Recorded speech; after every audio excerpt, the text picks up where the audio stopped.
Alright, now I'm on the driver's side.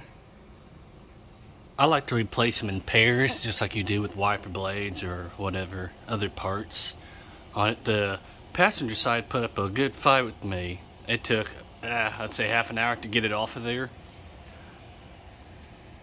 The driver's side, I attached it, one pull, or one hit if you want to say it, and it popped right out.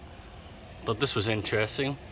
The passenger side's a lot more rustier than this driver's side here. So the driver's side, that's one reason why the driver's side came off a lot easier.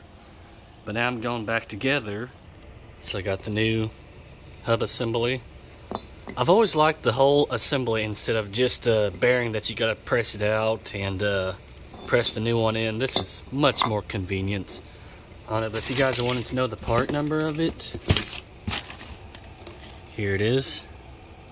This is the updated version. I guess they had problems with it in the past, and now they got an updated version. I stuck with the factory one and got the updated one. But the passenger side, I was having some noise on that side.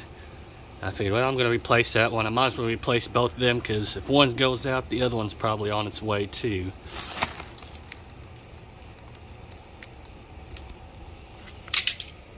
And they are the same. So this one here, if you needed both sides, you'd order both of these here. It doesn't matter if it's driver's side or passenger side, because driver's side would fit like this.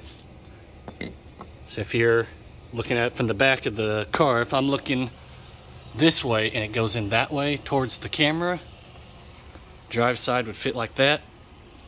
The passenger side would fit like that.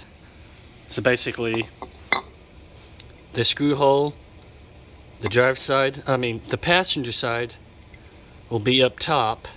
The driver's side will be facing down as I were to put it in, like so, just like that. Now the driver's side would be like that, but it's be obviously facing this way.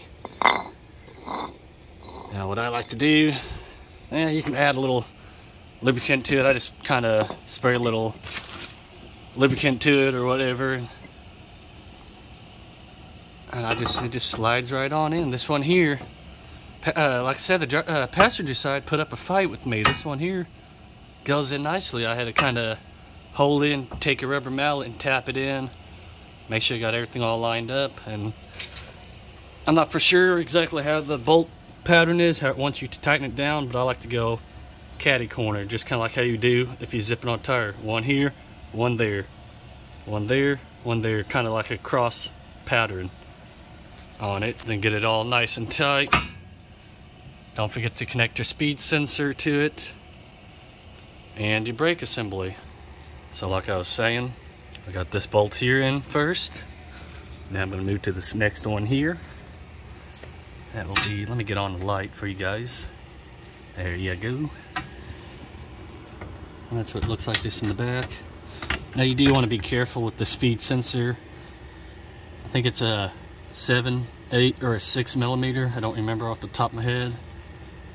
You can zip it off and move the wheel speed sensor out of the way. If you're careful enough, I just tuck it just right there, just so I don't damage it, because I'm not one to replace that one. So I get this top one closest to the camera on. And then this one. There we go. Yeah, if I can get onto it.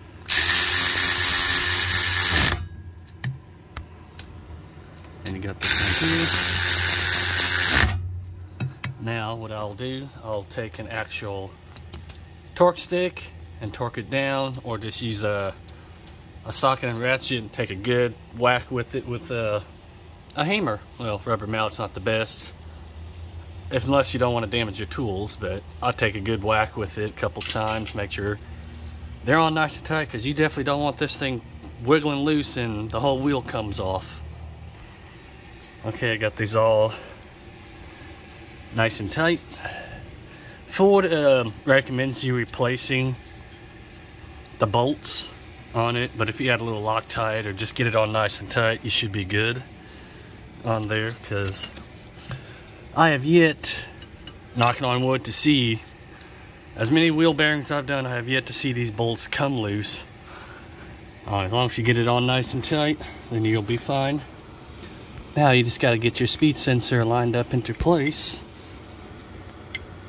and go and put in your Torx bit.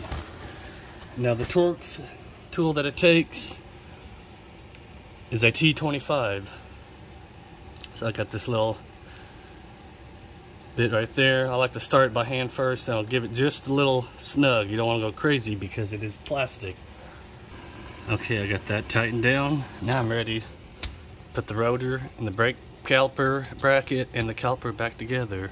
Now you do not need to put your rear caliper in service mode to take it apart, or at least to take it off. If you're going to do the rear brakes, you will need to put it in service mode.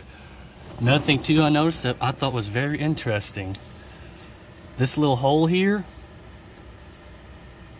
it actually goes all the way through.